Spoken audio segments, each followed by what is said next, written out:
तो जो हमारे आधुनिक भारत के इतिहास की सीरीज चल रही थी उसका लास्ट पार्ट है। तो इसमें भी हमने 30 क्वेश्चंस को इंक्लूड किया है। ये सारे क्वेश्चन मोस्ट रिपीटेड क्वेश्चन हैं, तो एसएससी में बार बार पूछे गए हैं, तो इसलिए आपके लिए बहुत ज़्यादा इंपॉर्टेंट हो जाते हैं। तो इसे पूरा आप ज़रूर देख लें। अगर इससे पहले अगर आपने प्रीवियस वीडियोस को नहीं देखा है तो उसे भी आप जाके ज़रूर देख लें, क्योंकि आपके लिए बहुत ज़्यादा हेल्पफुल होने वाले हैं। और इससे पहले मैंने प्राचीन भारत के इतिहास के क्वेश्चंस की भी सीरीज बनाई है और मध्यकालीन भारत के इतिहास के क्वेश्चंस की सीरीज भी बनाई है। और आगे भी जितने भी सब्जेक्ट हैं उनके क्वेश्चंस लाते रहेंगे, जो कि प्रीवियस ईयर क्वेश्चन है। मोस्टली बहुत बार ये पूछे हुए क्वेश्चन हैं, तो ऐसे ही क्वेश्चंस को मैं अभी ला रही हूँ। बाद में हम आगे लेक्चर्स वगैरह को भी कवर करेंगे। तो आइए स्टार्ट करते हैं और पहले क्वेश्चन को हम देखते हैं। तो आज का जो हमारा पहला क्वेश्चन है, गांधी इरविन समझौते में निम्नलिखित में से कौन सी एक शर्त नहीं रखी गई थी। तो अगर हम थोड़ी सी गांधी इरविन समझौते की बात करें तो 3 गोलमेज सम्मेलन हुए थे। अगर आपको गोलमेज सम्मेलन याद हो तो 1931 में हुआ, दूसरा 1931 में हुआ और तीसरा 1932 में हुआ। अगर हम बात करें तो पहला जो गोलमेज सम्मेलन था इसका कांग्रेस ने बहिष्कार कर दिया, दूसरे में गांधी जी ने हिस्सा लिया। ऐसा क्यों हुआ? क्योंकि एक समझौते पर हस्ताक्षर हुआ था, उसका नाम था गांधी इरविन समझौता। ये समझौता पहले ही हस्ताक्षर हो चुका था, तो इस वजह से गांधी जी ने कांग्रेस पार्टी की तरफ से 1931 में दूसरे गोलमेज सम्मेलन में भाग लिया था। तीसरे में फिर कांग्रेस ने बहिष्कार कर दिया। तो अगर हम बात करें जो ये दूसरा गोलमेज सम्मेलन हुआ 1931, इसी से संबंधित था गांधी इरविन समझौता। ये जो गांधी इरविन समझौता था, इसकी अगर हम बात करें तो ये समझौता में मोस्टली इसमें क्या क्या शर्तें रखी गई, तो भारतीय राष्ट्रीय कांग्रेस को सविनय अवज्ञा आंदोलन रोकना होगा। इस समझौते के तहत कहा गया ब्रिटिश सरकार द्वारा कि जो कांग्रेस पार्टी है वो अपनी सविनय अवज्ञा आंदोलन को रोक दे। ये बात सही है। नमक टैक्स को हटाने की बात कही गई, कानूनी तौर पर उत्पादन की भी बात कही गई, व्यापार और बिक्री की अनुमति भी भारतीयों को दी गई। बात करें खादी उत्पादन पर टैक्स हटाना, ऐसा कोई समझौता नहीं हुआ था। जिसका सही आंसर क्या हो जाएगा? खादी उत्पादन पर टैक्स हटाना ये कोई शर्त नहीं थी।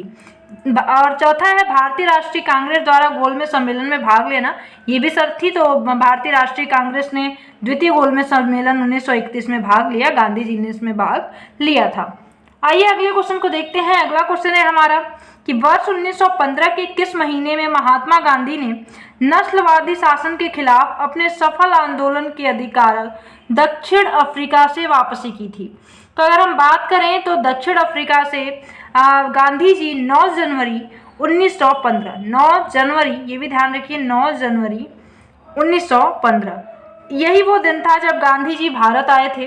और 9 जनवरी हमें क्यों याद रखना जरूरी है? क्योंकि इसी दिन भारतीय प्रवासी दिवस के रूप में मनाया जाता है। 9 जनवरी को भारतीय प्रवासी दिवस के रूप में मनाया जाता है। ये वही दिन था जिस दिन गांधी जी भारत आए थे। अगर हम बात करें तो 21 साल तक उन्होंने अपनी सेवा दक्षिण अफ्रीका में दी थी और नस्लभेद के खिलाफ इन्होंने आंदोलन किए थे। अगले क्वेश्चन को देखते हैं। अगला क्वेश्चन है हमारा कि 15 अगस्त 1947 की आधी रात को जवाहरलाल नेहरू ने संसद को संबोधित किया था। उसके बाद संबोधित करने वाला वक्ता निम्न में से कौन सा था? तो ये क्वेश्चन पूछा गया क्वेश्चन है और ऐसे क्वेश्चंस भी पूछे जाते हैं कि इसके बाद किसने संबोधित किया, तो ऐसा क्वेश्चन भी बना है। तो इसका सही आंसर हो जाएगा सर्वपल्ली राधाकृष्णन। सबसे पहले तो 15 अगस्त 1947 जो आधी रात जवाहरलाल नेहरू जी ने संबोधित किया जनता को, और उसके बाद किसने संबोधित किया? सर्वपल्ली राधाकृष्णन जी ने किया था। अगले क्वेश्चन को देखते हैं। अगला क्वेश्चन है हमारा, सुभाष चंद्र बोस को 1938 में हुए कांग्रेस अधिवेशन का अध्यक्ष चुना गया था। तो कहाँ पे किस अधिवेशन में चुना गया? तो ध्यान रखिए, इसका सही आंसर हो जाएगा हरिपुरा अधिवेशन। हरिपुरा अधिवेशन 1938 में हुआ और उसके बाद 2 बार लगातार रहे थे सुभाष चंद्र बोस जी। तो हरिपुरा पहले अधिवेशन 1938 में अध्यक्ष चुने गए। उसके बाद 1939 में भी सर पट्टाभी सीतारमैया के स्थान पे भी ये अध्यक्ष चुने गए थे। तो इसे भी ध्यान रखिएगा। ये पूछा जाता है क्वेश्चन कि किसकी जगह पे चुने गए थे, तो पट्टाभी सीतारमैया के स्थान पे ये अध्यक्ष 1939 में भी चुने गए थे। अगले क्वेश्चन को देखते हैं। 1939 में फॉरवर्ड ब्लॉक की स्थापना निम्नलिखित में से किसने की थी? यह भी पिछले साल ही पीईटी में क्वेश्चन पूछा हुआ था, तो ये क्वेश्चन रिपीट होता रहता है। तो इसकी अगर हम बात करें तो फॉरवर्ड ब्लॉक की स्थापना सुभाष चंद्र बोस द्वारा की गई थी। उद्देश्य क्या था? इस फॉरवर्ड ब्लॉक की स्थापना का उद्देश्य था कि भारत को पूर्ण रूप से स्वतंत्र कराना है और इसके लिए फॉरवर्ड ब्लॉक काम करेगा। अगले क्वेश्चन को हम देखते हैं, निम्न में से किस वर्ष में भारतीय राष्ट्रीय कांग्रेस ने संविधान सभा की मांग की? तो इसको थोड़ा सा हम डीपली समझते हैं। तो ये सही आंसर क्या हो जाएगा? 16 जून 1934। 16 जून 1934 वो दिन था जब 1934 जब भारतीय राष्ट्रीय जो कांग्रेस पार्टी थी इसने संविधान सभा की मांग की। उसके बाद 1935 में ये जो मांग थी ये कांग्रेस पार्टी की आधिकारिक मांग बन गई और इसके बाद सी राजगोपालाचारी जी ने 15 नवंबर 1939, इस दिन को ध्यान रखिएगा कि 15 नवंबर 1939 ये वो दिन था जिस दिन सी राजगोपालाचारी जी ने वयस्क मताधिकार के आधार पर एक संविधान सभा की मांग की और अगस्त 1940 वो दिन था जिस दिन ब्रिटिश भारत सरकार द्वारा इसे स्वीकृति दे दी गई। तो इसके बारे में इसमें हमने 3-4 क्वेश्चन को देख लिया कि पहली बात मांग की गई 1934, 1935 में आधिकारिक मांग बन चुकी थी कांग्रेस की और उसके बाद 1939 में जो सीतारमैया जी राजगोपालाचारी जी थे, इन्होंने 15 नवंबर 1939 को वयस्क मताधिकार के आधार पर एक संविधान सभा की मांग ब्रिटिश सरकार से की और 1940 अगस्त 1940 में ब्रिटिश भारत सरकार ने इसे स्वीकृति भी दे दी थी। अगले क्वेश्चन को हम देखते हैं। अगला क्वेश्चन है हमारा, लंदन में द्वितीय गोलमेज सम्मेलन निम्न में से किस वर्ष में आयोजित किया गया? तो हमने देख लिया, पहला 1930, दूसरा 1931, तीसरा 1932। तो इसे आप ध्यान रखें क्योंकि ये बार बार रिपीट होता है क्वेश्चन। तो दूसरा गोलमेज सम्मेलन कब हुआ? 1931। तो इसमें गांधी जी भाग लिए थे। अगर पूछा जाए किसमें कांग्रेस ने भाग लिया तो ध्यान रखिए पहले में नहीं लिया, दूसरे में लिया, तीसरे में फिर बहिष्कार कर दिया। अब दूसरा क्यों संभव हो पाया? क्योंकि गांधी इरविन समझौते पर हस्ताक्षर हो चुका था, इस वजह से 1931 का जो सम्मेलन हुआ इसमें गांधी जी भाग लिए थे। अगले क्वेश्चन को देखते हैं। अगला क्वेश्चन है हमारा कि सी राजगोपालाचारी ने निम्न में से किस राज्य में नमक सत्याग्रह का नेतृत्व किया था? तो इसका सही आंसर हो जाएगा तमिलनाडु। तमिलनाडु में तिरुचि नाम के जगह से वेदारण्यम नाम की जगह तक सी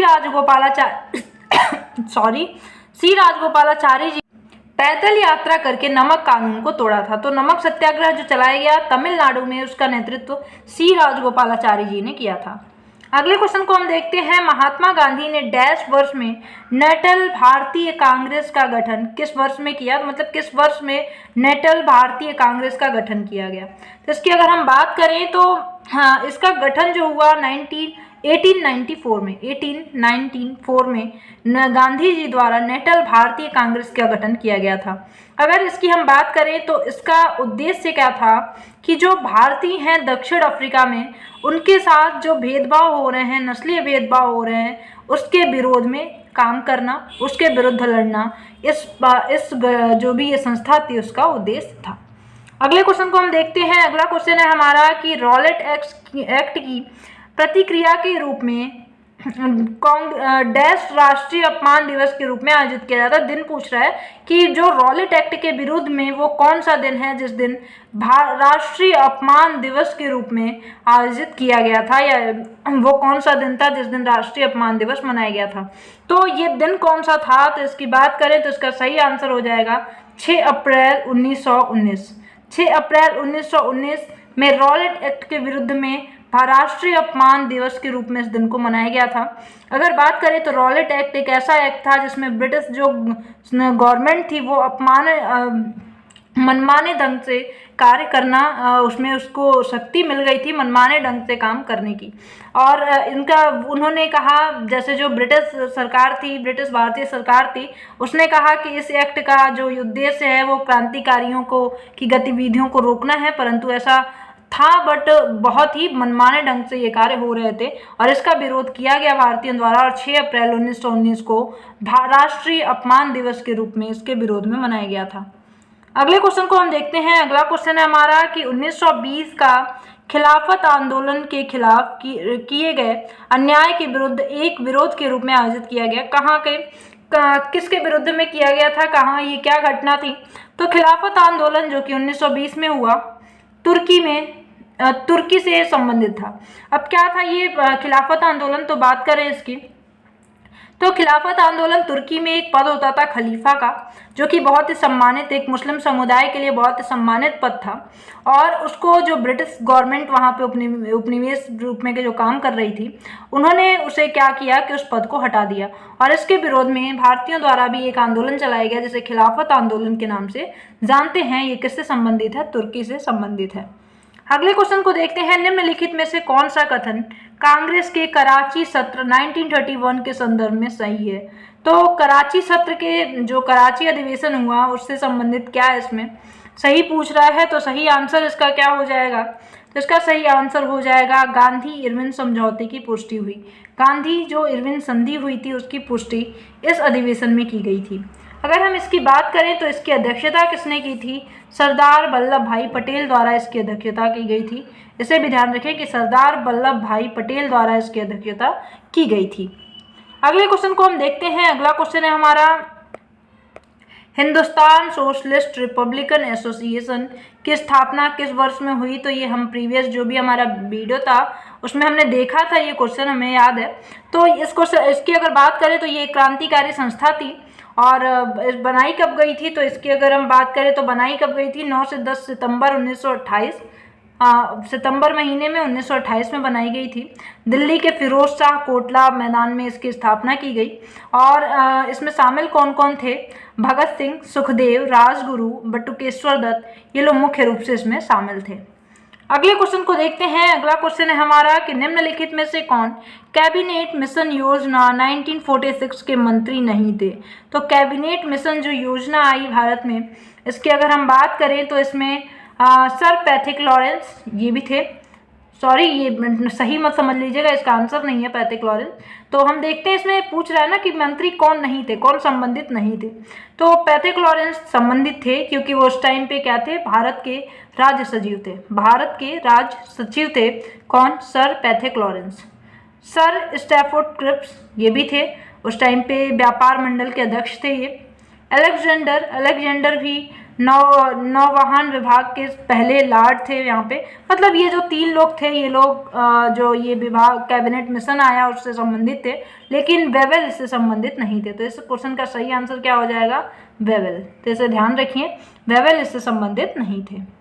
अगले क्वेश्चन को हम देखते हैं। तीसरा गोलमेज सम्मेलन किस वर्ष में आयोजित किया गया? तो हमने पहले ही देख लिया है कि 1932 में तीसरा गोलमेज सम्मेलन का आयोजन किया गया, जिसमें कांग्रेस पार्टी ने इसका बहिष्कार कर दिया था। अगले क्वेश्चन को हम देखते हैं। अगला क्वेश्चन है तो हम अपने अगले क्वेश्चन को देखते हैं। अगला क्वेश्चन है हमारा, स्वराज पार्टी की स्थापना किसने की थी? तो स्वराज पार्टी की स्थापना मोतीलाल नेहरू और चित्तरंजन दास द्वारा जनवरी में 1923 में की गई थी। तो इसे भी ध्यान रखिए, 1923 में मोतीलाल नेहरू और चित्तरंजन दास द्वारा इसकी स्थापना की गई थी। अगले क्वेश्चन को हम देखते हैं। अगला क्वेश्चन है हमारा कि तिनकठिया प्रथा का संबंध निम्न में से किस क्षेत्र से है? तो जो पहले तो हम तिनकठिया जो प्रणाली थी ये क्या था, इसकी बात करें तो तिनकठिया प्रथा एक बहुत ही दयनीय और दुखदायी प्रथा थी। इसमें क्या था कि जो भारतीय किसान होते थे, इनके ऊपर ये दबाव बनाया जाता था ब्रिटिश बागान मालिकों द्वारा कि उनको अपने 1/3 जमीन के हिस्से पर नील की खेती करना अनिवार्य है, और उनको जिस हिसाब से वो कहें बागान मालिक, उसी रेट पे बेचना भी ज़रूरी है। तो ये एक बहुत ही दुखदायी प्रथा थी किसानों के लिए। और ये कहाँ से संबंधित था? चंपारण से संबंधित है। चंपारण बिहार में पड़ता है। और अगर बात करें तो ये चंपारण में यहाँ पे गांधी जी ने इस प्रॉब्लम को दूर करने के लिए 1917 में चंपारण सत्याग्रह प्रारंभ किया था, और यह सफल भी हुआ था। अगले क्वेश्चन को हम देखते हैं। संयुक्त राष्ट्र महासभा का अध्यक्ष चुने जाने वाली पहली भारतीय कौन थी? तो इसका सही आंसर हो जाएगा विजय लक्ष्मी पंडित। विजय लक्ष्मी पंडित जी पहली भारतीय थी जो कि संयुक्त राष्ट्र महासभा की अध्यक्ष चुनी गई थी, और ये जवाहरलाल नेहरू जी की बहन थी। अगले क्वेश्चन को देखते हैं। अगला क्वेश्चन है हमारा, स्वतंत्र भारत की पहली महिला राज्यपाल कौन थी? तो ये तो पूछा गया, बहुत बार पूछा गया क्वेश्चन है, तो सही आंसर इसका क्या हो जाएगा? सरोजनी नायडू जी थी। सरोजनी नायडू जी स्वतंत्र भारत की पहली महिला राज्यपाल थी। अगले क्वेश्चन को हम देखते हैं। अगला क्वेश्चन है हमारा कि जब भारत और रूस के बीच मैत्री और सहयोग की संधि पर हस्ताक्षर किए गए तब रूसी नेता कौन थे? तो इसका सही आंसर क्या हो जाएगा? इसका सही आंसर हो जाएगा निकिता सुर्चेव। निकिता सुर्चेव नाम की के वहाँ पे कौन थे? रूसी मंत्री थे। अगले क्वेश्चन को हम देखते हैं। अगला क्वेश्चन है हमारा कि सोवियत संघ में भारत के प्रथम राजदूत के रूप में किसने काम किया? तो सोवियत संघ में भारत के प्रथम राजदूत के रूप में विजय लक्ष्मी पंडित जी ने काम किया था।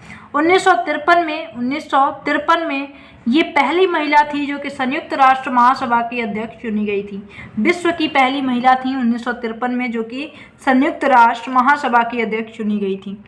अगले क्वेश्चन को देखते हैं। भारत और पाकिस्तान के बीच सीमा का किसके द्वारा सीमांकन किया गया? तो जब भारत और पाकिस्तान का बंटवारा हुआ तो उस टाइम सीमा विवाद सबसे बड़ी समस्या थी और इसका निपटारा किसके द्वारा किया गया? Sir Cyril Radcliffe. इन्होंने भारत और पाकिस्तान के बीच रेखा बनाया और किसके द्वारा? सर सिरिल रैडक्लिफ ने 17 अगस्त 1947 को 17 अगस्त 1947 को। इसे भी ध्यान रखिए। अगले क्वेश्चन को हम देखते हैं। अगला क्वेश्चन है हमारा कि आज़ादी के बाद भारत और नेपाल के बीच प्रथम शांति और मित्रता संधि किस वर्ष काठमांडू में हस्ताक्षरित की गई थी? तो अगर इसकी हम बात करें तो आज़ादी के बाद भारत और नेपाल के बीच जो पहली मैत्री संधि हुई वो कब हुई थी? तो इसका सही आंसर हो जाएगा 31 जुलाई 1950। 31 जुलाई 1950 को पहली मैत्री संधि भारत और नेपाल के बीच हुई थी। अगर हम बात करें तो ये जो इस टाइम पे ये किसके किसके बीच हुई? तो नेपाल के प्रधानमंत्री थे मोहन शमशेर जंग बहादुर राणा, ये नेपाल के उस टाइम पे प्रधानमंत्री थे, एवं भारतीय राजदूत जो कि नेपाल में उस टाइम थे चंद्रेश्वर नारायण सिंह, इनके बीच ये संधि हुई थी। इनके बीच ये मैत्री संधि काठमांडू में हस्ताक्षरित की गई थी 1950 में। अगले क्वेश्चन को हम देखते हैं। अगला क्वेश्चन है हमारा कि 1972 में शिमला समझौते पर हस्ताक्षर करने वाले पाकिस्तान के प्रधानमंत्री का क्या नाम था? तो 1972 में शिमला समझौता हुआ और इस टाइम पे जो प्रधानमंत्री थे कहाँ के? पाकिस्तान के। वो कौन थे?